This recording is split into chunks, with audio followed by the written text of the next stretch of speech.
What's up, everybody? Welcome to Week 9 Fantasy here on the Bench Network. We're going to get you ready for Week 9 with the injury report, answering some start-sit questions, and anything else you need. But before we begin, congratulations to the 2025 World Series champs, the LA Dodgers. Big Dodger fan. You may be asking, why am I not wearing my Dodger hat? Well, there's two reasons. Number one, it does not fit my head anymore. I did not get a snapback, so I'm getting me a snapback now. I don't know how your head can grow different sizes. And number two, little shout out to Canada's very own, October's very own Drake. Had to pull this one out the for a little troll job there from Mr. Champagne Poppy himself.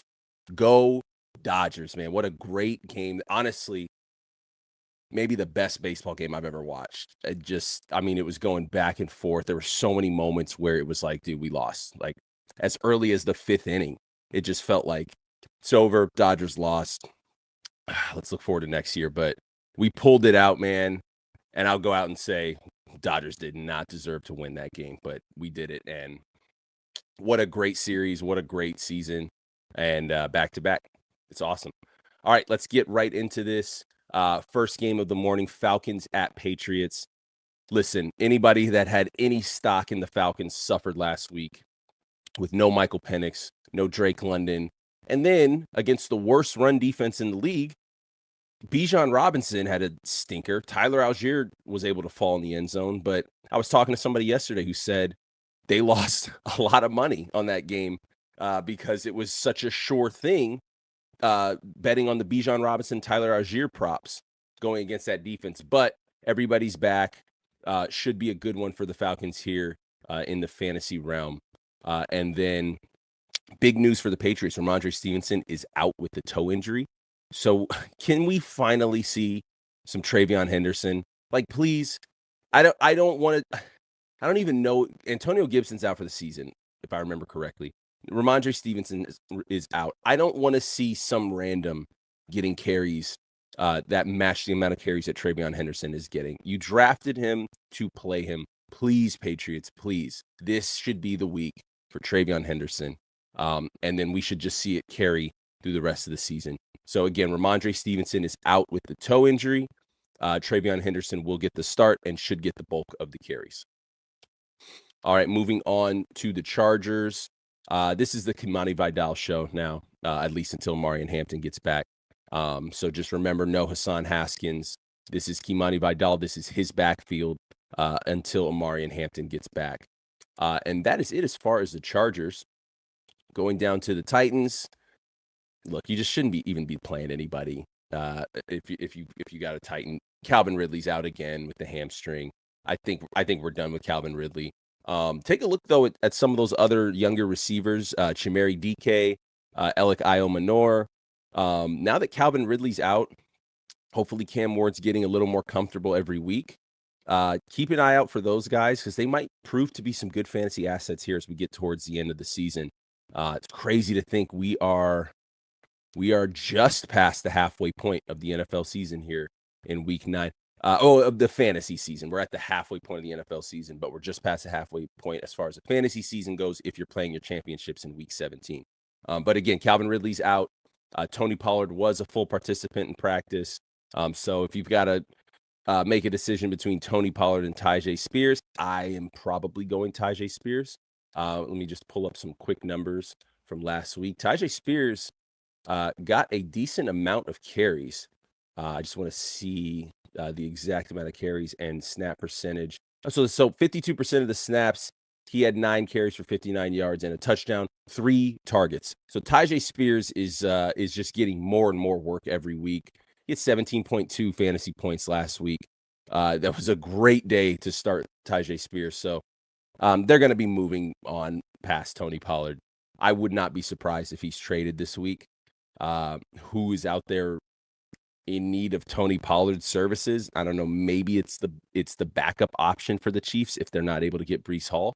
But I think Tyjae Spears arrow up for the rest of the season, whether or not Tony Pollard remains a Titan. All right, Vikings at Lions. J.J. McCarthy is back. There is no more Carson Wentz. J.J. McCarthy's back.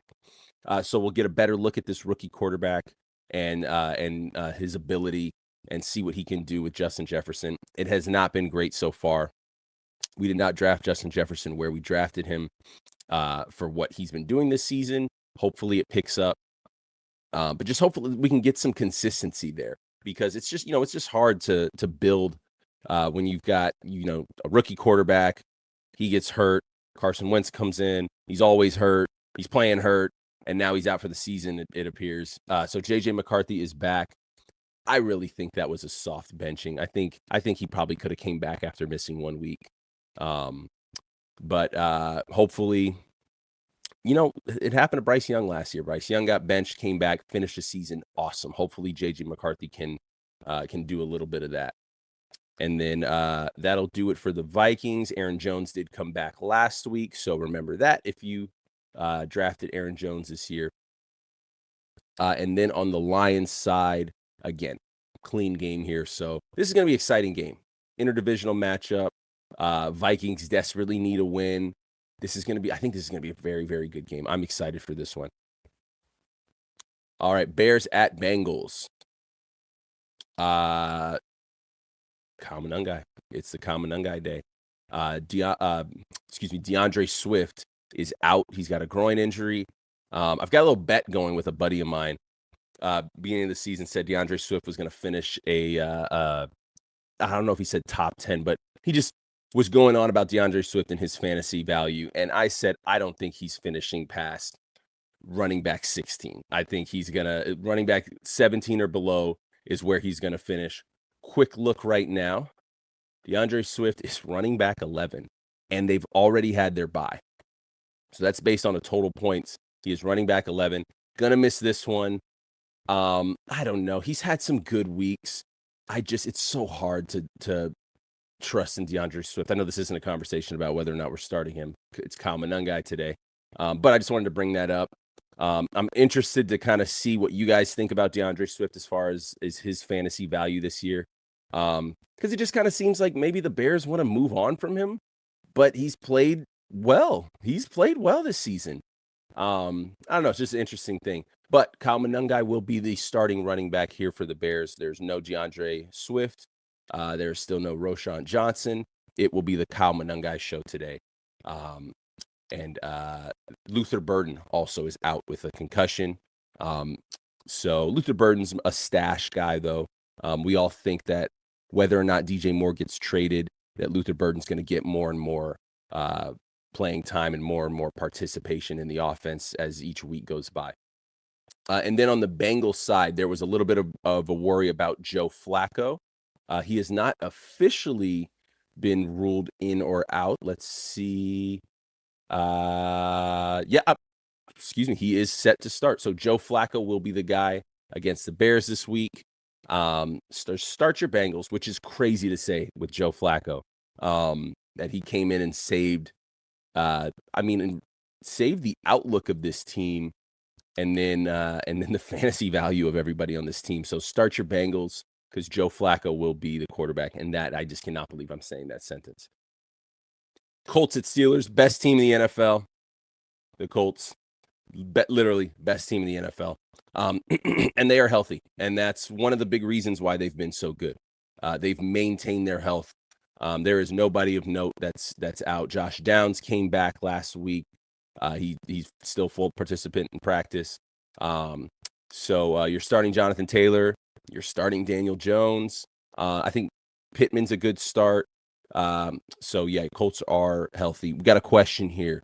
Should I trade Wilson for Genty and Diggs? I would have London and Johnson as my wide receivers. Genty is flex. I'm assuming you're talking about Garrett Wilson for Ashton Genty and Stephon Diggs. That's a good trade. Yes, I would make that trade.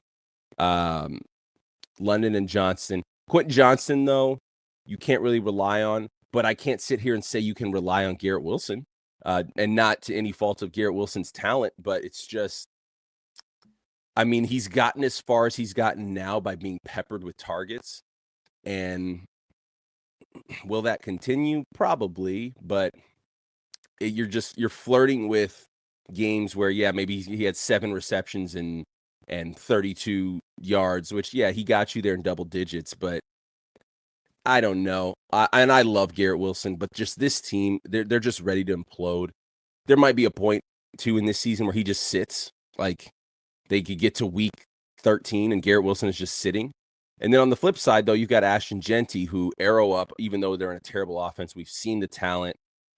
He would be your flex. I'd be interested to see who your other running backs are, but might be a little thin at wide receiver there if Quentin Johnson is going to be your wide receiver too. He's been great so far this season, but it looks like the numbers are kind of heading toward everybody else in that Chargers offense over Quentin Johnson. But yeah, I think I would make that trade. That's a nice trade. Thanks for the question. All right, Colts are injury free. Steelers are injury free as well. As far as anybody that you would start for the Steelers. Yeah. DK Metcalf. I think that's probably only person I'd start from the Steelers. I'm not into any of those running backs, especially against this Colts defense. All right, 49ers against the Giants, and back on this 49ers. Brock Purdy, questionable. I will check on that to see if there has been a decision on Brock Purdy. But Ricky Pearsall is out again. It's rough. Yep, yeah. Mac Jones will start for the Niners. So Mac Jones is the guy. Brock Purdy is out again. But they're saying he could be available. What are we doing? Is he hurt or is he not? You're gonna start Mac Jones, but in case Mac Jones goes down or isn't playing well, you're gonna put Purdy out there. I don't know. So Purdy is out. Ricky Pearsall's out. And that's just a broken record every week when we're looking at the Niners. And then on the Giants side, tough injury to Cam Skattebo. We will not see him the rest of the season. No Malik Neighbors, no Cam Skattebo. So the Giants are just down to the bottom. Tyrone Tracy's the guy as far as running back. And then Wan'Dale Robinson is the guy as far as wide receiver. Hopefully you're not that down bad that you're looking to start Tyrone Tracy. But unfortunate injury for Cam Skattebo, who is really coming into his own and was just looking like a solid NFL running back. But it sucks. So that's the Giants. Panthers at Packers. Bryce Young, full participant. Bryce Young is back. Andy Dalton looked absolutely horrible last week. Bryce Young is the guy. So that should up your enthusiasm for starting a guy like Ted McMillan, having Bryce Young back at quarterback. And then the running backs are healthy. Chuba Hubbard's been back. Rico Dowdle's healthy. And then on the Packers side, looks good again on the Packers side. So we still don't have an emerged wide receiver one, but I said this on our other show. Tucker Kraft's the wide receiver one. Tucker Kraft is the guy. Tucker Kraft, hold on, let me see where he is as far as I think he's the tight end 2 in fantasy. Tucker Kraft is the tight end 2. Tucker Kraft, what a season. I mean, he's been incredible. He's been so consistent.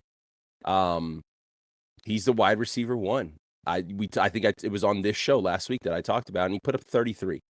So 9 targets, 7 receptions, 143 yards. He's playing 92% of the snaps, which is just, you can't ask for more from a tight end, from a fantasy tight end, to play that amount of snaps and then just be so involved in the offense. So Tucker Kraft is the Green Bay Packers wide receiver 1. You are starting Tucker Kraft every week, no matter what. All right, that's it for those games. Broncos at Texans. Broncos are healthy across the board except for Marvin Mims.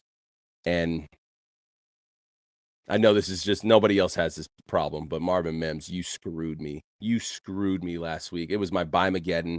I had 2 injuries. I was down 4 players to their bye. Scratched and clawed. I saw Marvin Mims going against the Cowboys. I thought, okay, he's good for one bomb against the Cowboys. And he gave me 1.8, and I lost by 0.7. So screw you, Marvin Mims. And then on the Texans side, Nico Collins is back after the concussion. But this offense, man, this is going to be a rough one against this Broncos D. This is going to be a rough one. Bet the under, because you've got the strange up and down offense of the Broncos. Can only do it in the fourth quarter. But going against this Texans defense, who is fantastic, and then this stagnant Texans offense against this Broncos defense, bet the under. But Nico Collins is back in this one. Dalton Schultz, you also screwed me last week, so appreciate you. Saints at Rams. Rashid Shaheed was questionable in this one. I believe he will play. Same with Alvin Kamara. Let's get some concrete answers on both of those guys, because Rashid Shaheed has been a good play this year. So Alvin Kamara is expected to play, and then Rashid Shaheed. We'll check on that one as well. We're both expected to play. So Rashid Shaheed is good to go. Alvin Kamara is good to go. Kamara has been a disappointment this season, but he's 30 years old. Like, what do we expect? He had a great season last year. Looks like age is catching up to him this year. So, but they will both be available. And then the Rams, perfectly healthy. Puka's back. Puka Nacua is back. So he is good to go. Devontae Adams is still in every week start. It doesn't matter if Puka's there or not. Devontae Adams is their red zone guy. So Puka's back. And I think this is going to be I think the Rams are going to put up a ton of points today against the Saints, the 1-7 Saints. So start your Rams. Jags at Raiders. Travis Hunter is on IR, non-contact knee injury.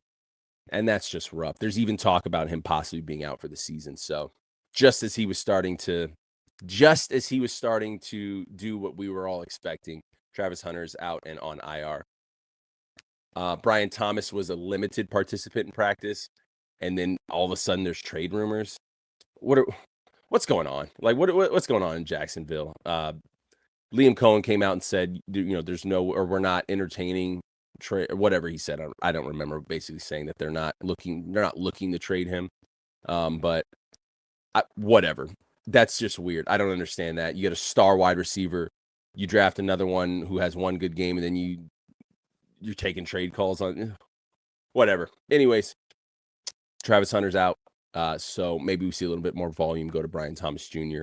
For the rest of the season. And then on the Raiders side, Brock Bowers is back. He missed several weeks. Here he is coming back after the bye. So Brock Bowers is that dude. So don't get it twisted on how he's looked so far this season. He's clearly been injured. Hopefully the bye has him back. And then Jacoby Myers is back. I was kind of thinking that was a soft holdout for a trade last week, but he was a full participant in practice this week. So Jacoby Myers is back and ready to go. And then on the Chiefs side, Isaiah Pacheco's out. Oh, so I'm sorry, on the Chiefs side. Next game, Chiefs at Bills. Isaiah Pacheco is out. Kareem Hunt will get the start. They said Isaiah Pacheco missed or just avoided serious injury. So looks like he will be back after the bye next week. So Chiefs play today, bye next week, and looks like Pacheco will be back. Question right here, but can the Giants keep it within a field goal? Giants versus San Francisco. No, they just don't have the weapons. How are they going to get the ball down the field? This is the most depleted team I've seen in a long time as far as offensive talent.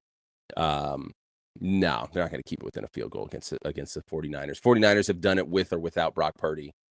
So, no, they're not going to keep it within a field goal. Are you a Giants fan? What are you talking about? Giants keep it within a field goal. Come on. All right, on the Bills side, that's it for the Chiefs. Pacheco's out. And then on the Bills side, clean game here. Josh Palmer's still out. Nobody was starting Josh Palmer, though. Dalton Kincaid, who was out for a while, is back. I don't remember if he was back last week, but that's how little I cared about Dalton Kincaid this season. I was hoping for a breakout here, year 3 for Dalton Kincaid, but it is not happening. Could change, though. But Bills are healthy to go, and you're pretty much just starting Josh Allen and James Cook. If you're starting Khalil Shakir, you probably have to, but that's it for the Bills. All right, Seahawks at Commanders. Can't wait for this game. I cannot wait for this game. Number one, because Jackson Smith-Njigba he's so good, man. He's so good. His route running is just so smooth. His speed, which it doesn't even look like he's running fast. I think he's going to tear up the Commanders today.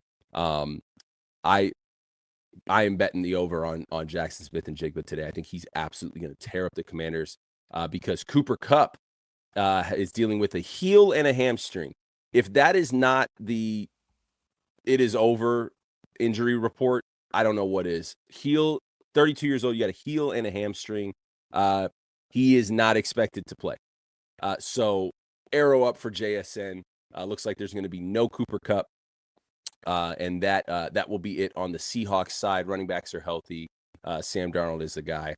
And then on the Commanders side, Jaden Daniels, there's some, I saw this morning, there's some question on if he will play tonight.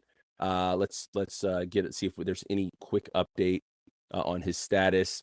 There's just, we don't know. They've said he's going to be back, but now there's some question on whether or not he'll play. I think he'll play. Jaden Daniels will play. And then Terry McLaurin's out. This just, look, I am out on anybody who holds out in the offseason during training camp. I will never draft a guy who holds out during training camp ever again. I did not draft Terry McLaurin this year. I was in the Brandon Ayuk business last year, and it's the same thing. They take forever to look like themselves, or they get hurt. What a disappointing season for Terry McLaurin. If you drafted him where you did after his amazing season last year, but I am never going to draft anybody that holds out in the offseason because it's the same thing. They don't look like themselves or they get hurt. So Terry McLaurin is out. Jaden Daniels most likely will play. And then Monday night, Cardinals at Cowboys. Something I'm excited about in this one as an owner of Trey McBride. There is no Kyler Murray. Why am I blanking? Jacoby Brissett will get the start. And Trey McBride has been fantastic with Jacoby Brissett. I think this is a soft benching for Kyler Murray because of the verbiage that was used. Let me see if I can find it. The verbiage that was used was kind of like, oh, here it is. Kyler Murray could have a role. Jacoby Brissett will get the start, but Kyler Murray could have a role. What does that mean? So he's healthy enough to have a role, but not to start? Are you benching him? Because Brissett's played well. I mean, they haven't won with Brissett, but he's played pretty well. I don't know, but I'm excited as a Trey McBride drafter. So no Kyler Murray, could have a role. I don't know what that means. Jacoby Brissett will get the start. And then on the Cowboys side, Cowboys are healthy. You've got your CeeDee Lamb. You've got George Pickens, Javonte Williams, Jake Ferguson, who didn't have a catch last week. This is what a great Monday night matchup. So I've got Trey McBride. I'm going against somebody who's got George Pickens and Javonte Williams. If it's close, he's coming over. We're going to watch the game tomorrow night. But I think this is a great, great fantasy Monday night game. There's so many big stars going. So this is an awesome one. And that'll do it for week 9. It's going to be a good week of football. My Eagles are on a bye, so I just get to watch and enjoy it. And there's no stress coming off that high from the Dodgers win last night. If you're a Dodger fan, you know exactly how that feels. If you're not a Dodger fan, you probably hate us because we're ruining the sport apparently. But that is week 9 for the NFL fantasy season. We are here. We are at the halfway point. If you're 3-4 or what would you be? 3-5 or 4-4, there's still hope. Things change in the fantasy season. Guys, there are guys that mean so much more at the end of the season than what their outlook was in the beginning of the season. Stick with it. Be active on the waiver wire. Be savvy in the trade market. There is still a pathway. The year that I won my league 2 years ago, I was 2-4 at one point. I was ready to throw in the towel. And then I don't think I lost another matchup the rest of the season. Be savvy and stick with it because it's a long season and there's still room for you to improve and you to rack up some wins. So that's it for us.